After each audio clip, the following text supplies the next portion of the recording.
كنت مسافرة القاهرة أنا ومعايا بنتين زمايلي. كنا رايحين نسلم بحث الدكتور يعني كان طالبه مننا في تمهيد الماجستير. واحدة منهم من سني والتانية كانت تكبرنا يعني بيجي 5 6 سنين كده. المهم الدكتور ده يا بنات كان طابعه صعب جدا ومخيف يعني. فوصلنا الكلية ودخلنا القاعة اللي موجود فيها الدكتور عشان نديله البحوث. المهم قدمت زميلتنا الكبيرة البحث بتاعها، فطبعا اتكلم معاها بأسلوب حلو جدا ونبرة صوته اتغيرت تماما، وبقى من حد فظ وغليظ كده شبه الحجاج لحد حنين يعني زي الأب الحنون كده. وبعد كده يا حبايبي سلمت البحث بتاعي أنا وزميلتي التانية، وعينكم ما تشوف إلا النور. رجعت ريما لعادتها القديمة، تحول 360 درجة. إشي أخطاء وإشي عيوب وإشي يعني نقطة ناقصة فاصلة طايرة.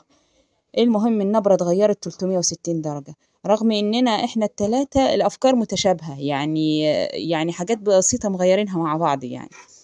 فسبحان الله يعني لما خلصنا بقى سألتها، قلت لها بقى تعالي هنا فهميني يا ست الكل ايه اللي حصل ده، يعني الدكتور كان معاكي شيء ومعانا حمادة تاني خالص.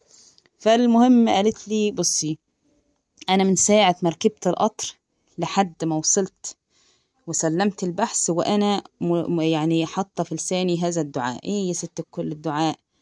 اللهم إني أجعلك في نحره وأعوذ بك من شره، اللهم اكفينه بما شئت وكيف شئت إنك على ما تشاء قدير، يا نعم المولى ونعم النصير.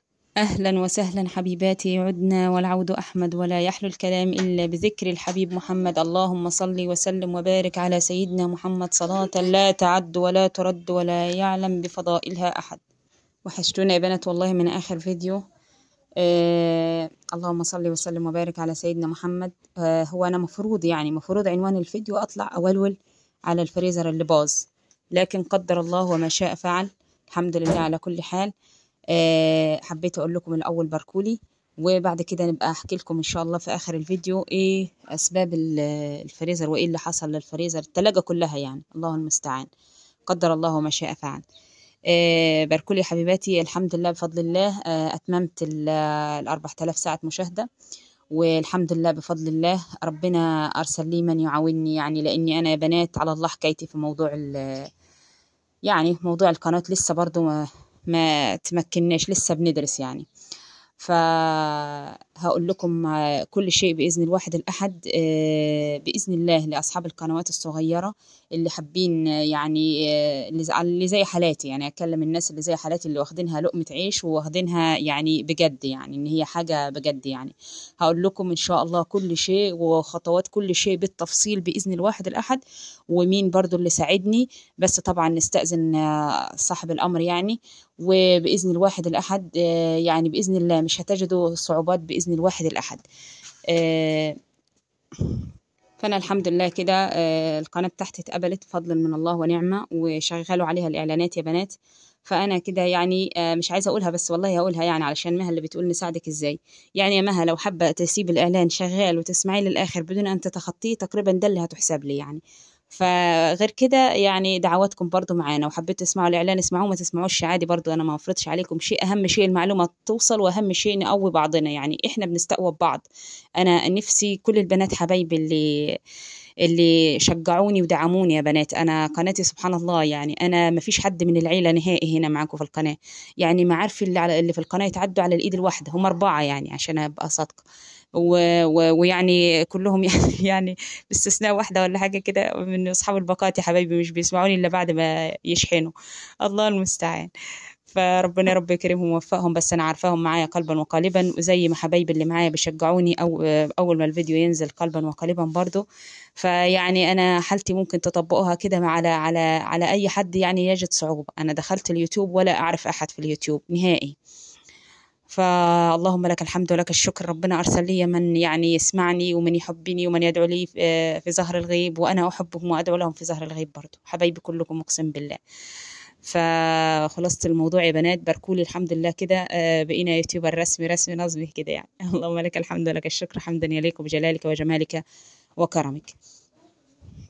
طب بتعملي ايه يا ست الكل؟ انا يا بنات بغسل الحصيره دي من زمان، مركونه من زمان قوي. محطوطه ملفوفه كده ومحطوطه تحت الكنبه، ولما تراب الدنيا زي ما انتوا شايفين كده. فبغسلها يا بنات عشان عايزه افرشها في المنور كده واذاكر، يعني واقعد على كده على الطبليه كده واذاكر للعيال على الطبليه. لان الولد حطها جنبي على البتاع اللي انا عاملاه شبه الترابيزه كده، وانا بغسل الاطباق بتطرطش عليه الميه.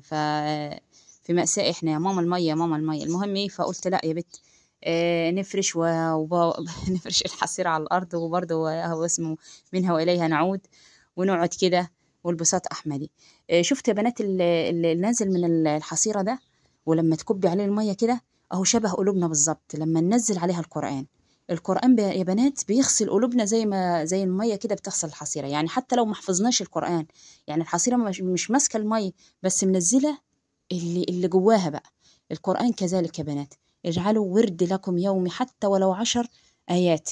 يعني قليل دائم خير من كثير منقطع. الحاجة لما تعمليها كل يوم وبشكل يعني مستمر، ولو قليلة أحسن من إنك تفرضي على نفسك جدول كبير وطويل كده وتلزمي نفسك ومش هتقدري تنفذيه. قللي على نفسك وارقفي بنفسك والطفي بنفسك، وايه ما تجلديش نفسك. يعني ما تبقيش زي المدرس، زي الدكتور الصعب اللي حكيت لكم عنه ايه في أول الفيديو. اللهم صل وسلم وبارك على سيدنا محمد صلاة لا تعد ولا ترد ولا يعلم بفضائلها أحد.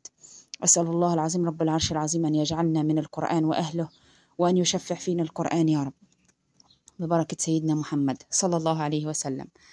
فأنا يا بنات قلت إيه بقى، زي زمان، زي ما مين يا بنات منكم كان بيذاكر على الطبلية؟ أنا كنت بذاكر على الطبلية لحد ثانوي. يعني بابا الله يرحمه جاب لي مكتب في ثانوي، جاب لي ترابيزة وكرسي يعني، فعشان يشجعني يعني. ربنا يغفر له ويرحمه يا رب، ويجعله من أهل الفردوس الأعلى يا ربي، وأموات المسلمين جميعا يا رب. فغسلت الحصيرة غسلة محترمة يا بنات. وبعد الحصيرة هدخل لكم على الصابون. الصابون، وبصوا أنا تعمدت إن الصابون أزود عليه مية عشان أبوظه، عشان أوريكم لما الصابون ما يربطش نربطه إزاي. هو مش إهدار للنعمة، أنا الحمد لله ربط معايا، بس هوريكم برضو فرضا حد باظ منها ومش هتعرف تتصرف يعني. فندخل يا بنات بسم الله الرحمن الرحيم على الصابون. مقاديره بسيطة وسهلة. بوتاص، وانا بستخدم اوكسي يا بنات، وما لقيتش اوكسي باودر، جبت ده كان في البيت اوكسي اللي هو باهي ده. ونص ازازه واحده من الزيت يا بنات، هي اللي كانت عندي، بس انا قلت لازم اعمله على اساس ايه، على اساس ان انا خلصت وانا الصابون ده ايدي ورجلي في البيت. يعني بصوا اقول لكم حاجه، انا عندي 3 حاجات مهمين: الصابون البلدي والدقيق. وشفت الازازه الازازه الولاد خارمينها بصوا، وانا بملأ اللي هي كنا بنعاير بيها بقى، كانت سهله. فقلت مش مشكله اجيب لكم ازازه تانية ونعاير لكم بيها. الازازه دي يا بنات هحطها نص، دي اول مره نص الازازه دي. شوفوا الازازه دي صغنونه قد ايه، هحطيها نص بقى، نص الازازه دي. اللي كنت بقول لكم اهم حاجه في البيت بالنسبه لي الصابون البلدي، والطماطم المعصوره الجاهزه، واللهم صل وسلم وبارك على سيدنا محمد الدقيق. هم دول ال3 طبعا، زائد الزيت. هم دول ال3 يا بنات اللي الواحد مش بيتضايق خالص لما يبقوا موجودين، يعني ما بيشوفش ضيق بمعنى أصح. طبعا حطينا المية، وبعد ما حطيت نص الإزازة رحت زودت تاني مية. فطبعا ايه هو الظروف برضه حبت تجمل معايا. البوتاص اساسا ما كانش سخن، فده معناه ان هو مش كويس. فاكرين المره اللي فاتت كان بيطلع بخار قدامكم، المره دي ولا بخار ولا حاجه، يعني مهاوت خالص. فقلت خير برضو، اهو منه برضو نتعلم. يعني برضو الحاجة اللي تفشل مش اسمها فشلت، اسمها احنا ايه اتعلمنا. وجبت وصفيت وفضلت لحد ما دراعي اتخلع، ان صاحبنا يربط مرضيش يربط ابدا، زودت المية. فهنشوف يا بناتها عملت له ايه عشان اللهم صل وسلم وبارك على سيدنا محمد يربط وتتستر معانا. طبعا انا مفروض كان صورته لكم وهو مقطع، لكن طبعا ما دخلت على الفريزر ولقيت اللحمه كلها سايبه والدنيا سايبه خالص، ويعني الحال يعني كان يعني ربنا ما يضع حد في مكاني. فطبعا انا ما جاش في بالي اساسا ان اصور ولا كده. وفي وقتها طبعا ايه، بص بقول لكم الميه كتيره، يعني في وقتها طبعا ما يعني اكذب عليكم لو قلت لكم الواحد ما زعلش، بالعكس الواحد زعل جدا، لاني انا ما اعرفش حد هنا، يعني انا مش هودي الجرتي ولا حاجه، ما اعرفش حد.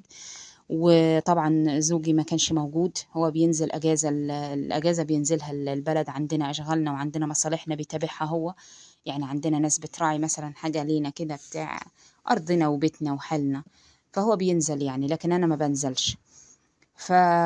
فهو ما كانش موجود، طبعا ده زاد العبء اكتر. لكن في وقت ما حصل ان الولاد صوتوا بقى وقصه الفريزر ايه بقى، قصه الفريزر ان انا اديت ابني بقول له حط ملح على الفريزر، رش ملح جوه التلج اللي مجمد على الفريزر، الحاجات لازقه في بعضها بدرجه اني مش قادرين نفكها. فقلت له إيه، ودي طريقه مضمونه 100%، تجيبي ملح وترشيه على الايه، على الاكياس بين بعضها كده، على الاكياس حوالين بعضها، في مسافه بس تلف لفتك هتلاقي الاكياس فكت معاكي، فكت بكل سهوله. قلت له بس ما تعملش ازيد من كده في الفريزر، وتنزل على التلاجة من تحت. تلاجتي كريازي كانت نو فروست 16 قدم. قلت له تنزل على دراج من تحت بقى، تطلع كل حاجه فيها وتمسحها مسحه محترمه. انا معلماهم يا بنات، سواء ولد او بنت، كل واحد له دور بينظف ويساعدني، وده عاده احنا بنعمله يوم السبت. لكن انا اتشمللت وقلت هعمله الجمعه. قلت له انا هدخل المانور اظبطه، انا مش بصور كل اللي بعمله يا بنات والله، انا بصور وانا رايقه. لاني يعني احنا في مطحنه يعني، فاهمين يعني، شغل الله المستعان. فإن يكون إن مثلا أبقى مثلا الكم مش باينة، الرجل مش باينة، مش عارفة إيه، برضو ده موضوع التصوير برضو يعني متعب. وأنا يعني الواحد عايز يخلص، فاهمين؟ أصل يعني هقعد إيه بقى هبص في التليفون ودي تظبط ودي، الله المستعان. اللهم صل وسلم وبارك على سيدنا محمد. الولد عمل إيه بقى؟ جاب سكينة وقعد إيه يخبط في التلج عشان يفك خبطة من الخبطات. هو بيقول لي هو انا لقيت السكينه ويد الهون، هو بيقول يا ماما انا خبطتها بيد الهون. فما اعتقدش يعني خبطه يد الهون تعمل الفريزر. يعني انا هوريه لكم في اخر الفيديو، اوريكم بالظبط الفريزر ونظامه واللي حصل. عامة طبعا قدر الله ما شاء فعل. في زي الأوقات دي، يعني لو حد لا قدر الله حصل معاه مثل هذا الموقف يا بنات، احنا عندنا في الإسلام ما نقعدش نقول، يعني النبي نهانا عن ان احنا نقعد نقول لو كنت فعلت كذا وكذا لكان كذا وكذا. ولكن يا بنات قولوا قدر الله وما شاء فعل. والله في عز الأزمة، يعني في عز الأزمة، لدي يقين ان الله سيلطف بي ويجبرني، ما اعرفش منين يعني، وخاصة شهر 10 وما أدراكم ما شهر 10، شهر 9 و10، يعني هما الاتنين مع بعض، المدارس ومصاريف المدارس الله المستعان. ربنا يا رب يعين كل حد على شيلته، أنا مش بعولكم الهم، ولكن لدي يقين إن الله هيجبرني بإذن الواحد الأحد. فطبعا أنا هقول لكم اتصرفت إزاي دلوقتي، وبإذن الله الفيديو اللي جاي بإذن الله هنشوف مع بعض إيه اللي بقى اللي ممكن نعمله بإذن الواحد الأحد، هتكون بإذن الله اتحلت. أنا في وقتها يا بنات رنيت على أبوهم، يعني حاولت بصيت لقيت صوت فظيع في الفريزر، حاولت احط صباعي. انا اول مره على فكره تحصل لي هذا الموقف، لكن الغاز يا بنات لو حصل لا قدر الله حد حصل له موقف مثل هذا ما يحطش ايده ولا شيء، لانه الهواء اللي طالع ده او الغاز اللي طالع صعب جدا. اوكي، يعني ما تقربيش ايدك منه، لاني انا اتلسعت لسعه جامده، الله المستعان. فانا في الوقت والحال رنيت على ابوهم من باب العلم بالشيء، ان هو ياخد معلومه، ما تخبيش. ايوه هينوبك من الحب جانب، بس برضو ما تخبيش. وعليكم وعلى الدعاء اللي انا حفظته لكم في اول الفيديو. فضلنا يا بنات في الصابون، واللي حل المسألة كوباية دقيق من المج بتاع الشاي الصغير ده، الوسط اللي هو 50 ده. فالحمد لله لو لاحظتوا هبص بدأت الطبق من تحت الأزرق يبان، وبدأت هبص ما بقداش ينزل من على الخشبة اللي أنا بحوق بيها. هو خد اللي بحرك بيها، هو خد المج كله، خد المج كله، والحمد لله ربط. والله من ساعة ما حطيته تحت السرير أنا إلى الآن يعني ما بصيتش عليه، والله يا بنات ما أكذبش عليكم. ولكن إن شاء الله بإذن الواحد الأحد لو في أي حاجة برضه هقول لكم، يعني إحنا بنتعلم مع بعض، وإحنا مش إحنا بنستفاد من بعض. فالله المستعان. إن شاء الله هبقى أبص عليه وأشوف الدنيا عملت معاه إيه. ولكن هو طبعا ترابط ومسك زي ما أنتم شايفين كده. والحمد لله شفت بقى طبعا أبوهم بقى كان جه يوم السبت بقى، فالله المستعان كان جا وجاب لنا بقى الحمد لله برضو خيرات من البلد، جاب لنا جبنة، وجاب لنا اللهم صل وسلم وبارك على سيدنا محمد بيض، ويا حبايبي اللي بتربي الطيور، يعني بحكم برضو الخبرة، يعني الطيور اللي هي بتبيض فيه علف للبيض، في علف للبيض ده ياكلوه طقة في اليوم. الفراخ أو الطيور عامة أنا كنت بأكلها مرتين، مرة قبل ما أجي من الشغل ومرة بعد ما أجي من الشغل على العصر كده، يعني قبل المغرب. يعني ما تأكليش إيه اللي هو خاصة البلدي، إن البلدي بينام بدري. فعلى بعد العصر، وادي الحمام طبعا جاب لنا حمام. الحمام ده يا بنات احنا مربيينه عندنا في البيت، فده اللي يعني بيبقى موجود بيتولد وكده ويكبر، بنجيبه أول بأول وبنحط له مع الفشوفة اهو ناشف بقى، ما تماسك الحمد لله. وشلته كده وحطيته على السرير وقلت اكمل بقى نشوف اللي جانا. طبعا جبنه وبيض فضلا من الله ونعمه. فكنت بقول لكم يا بنات الفراخ اللي بتبيض دي ليها، او اللي مريحه كمان فيه علف. تروحي كده بالعلاف بتاع الاعلاف، قولي له عايزه علف للبيض لزياده انتاج البيض ده. بصي بالرهن، ما تعتمديش على اكل البيض بس او على الغله بس، مش هتاخدي منه محصول ومش هتاخدي منه ناتج. ويا بنات موضوع الطيور وموضوع البيض وموضوع اللبن وموضوع الجبن، البنات اللي عايشة في الأرياف ومتذمرة من عيشة الأرياف، عيشة الأرياف صعبة جدا ولكن فيها خير كتير. صعبة للي هيقحم نفسه مع غيره، يعني انك انت تكوني كتاب مفتوح للكل، والكل بقى ايه، اجامل واشارك واهني واودي، لا، يقولوا عليا وحشه ومختصره في بيتي، ولا انهم يدخلوا في خصوصياتي عشان ابقى حلوه. مش هتتشكري، مش هتتشكري مهما وريتي بيتك، مش هتتشكري. فانت خليكي في حالك واولادك وبيتك. وبالنسبه للاموره الكيوته اللي عندها ولدين وفي الارياف وبتقول التعب وكده، يا حبيبتي انت معاكي اطفال صغيره، معاكي بيبي صغير، ما ترهقيش نفسك وما تلزميهاش ازيد من طاقتها. معلش يا ديما، ذبحنا الحمام. ذبحنا الحمامات. اللهم صل وسلم وبارك على سيدنا محمد. فيا حبيبتي ما تجلديش نفسك.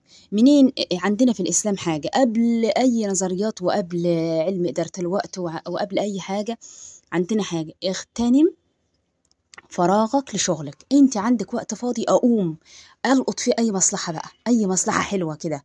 برضو ما تعوديش ابنك على الشيل، ده هيتعبك انت، خلي بالك. دي مش معناها محنة، يعني مش معناها انك تبقي حنينة على الولد افضل شايلاه على دراعي ومختل دراعي، وحتى لو عايزة اخش الحمام يدخل معايا.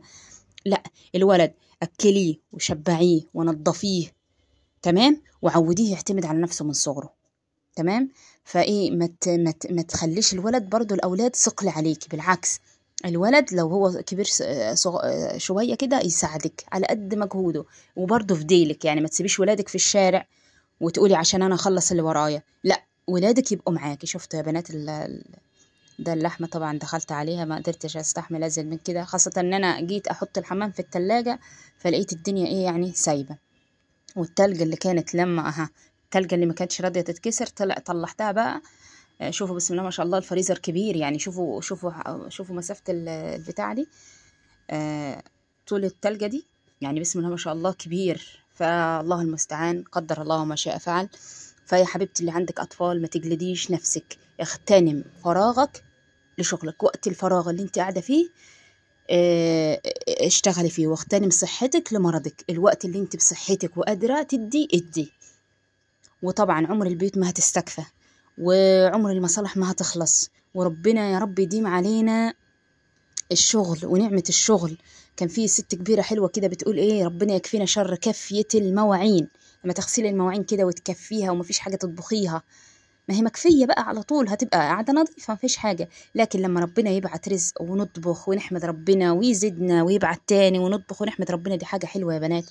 ولو وصلتم لحد هنا، رجاء لايك وشير ودعوة حلوة لكم بالمثل، وادعمونا حبيباتي، وخبروني بقى شكل القناة ايه، نظامها ايه، الدنيا حلوة. على فكرة انا بتابعكم من استوديو يوتيوب مش من اليوتيوب نفسه، لان كده يعني يعتبر زيارتي غلط لليوتيوب. فانا بتابع من مكان تاني بيجيني كل تعليقاتكم وبرد على كل تعليقاتكم، وبتسعدني جميع تعليقاتكم حبيباتي ومحباتي. ربنا يا رب يعني يجعلنا ممن يستمع القول ويتبع أحسنه إن شاء الله. وربنا يا ربي يقدرنا ونأدي رسالة، وتكوني حبيبتي رسالتي وضحت ليكي. ما تجلديش نفسك، ولكن حبي الحياة اللي انت فيها، حبي بيتك، حبي أسرتك، واختصري. لو انت في الأرياف اختصري، أرياف أو غير أرياف، يعني أنا هنا معرفش حد برضه يعني، ودي أريح. ودي راحة، خلي بالك، لأن أنت بتبقى مع نفسك.